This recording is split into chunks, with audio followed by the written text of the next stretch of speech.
एक समय की बात है, एक किसान ने अपने खेत को 2 बराबर भागों में बांटने के लिए मेड़े बना दी, जिसमें से एक मेड़ तो बड़ी मजबूत बनी थी, लेकिन दूसरी थोड़ी कमजोर थी।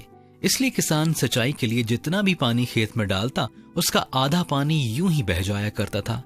खेत की मजबूत मेड़ इस बात से बड़ी खुश थी कि वह उस कमजोर मेड़ की तरह बिल्कुल नहीं है, इसलिए वह खुद पर घमंड करती थी।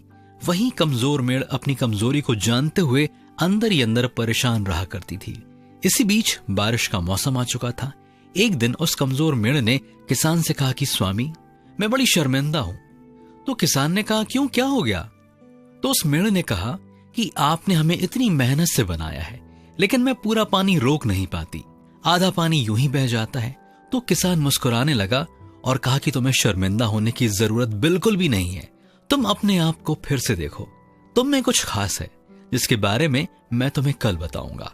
अगले दिन किसान ने बताया कि मैं जानता हूं कि पानी खेत में रुक नहीं पाता, आधा बह जाता है, लेकिन तुम जानती हो, इसी बहते पानी की वजह से नदियों की मछलियां मेरे खेत में चढ़ती रहती हैं और मैं इसमें वह फसल लगाता हूं जिसमें ज्यादा पानी नहीं चाहिए।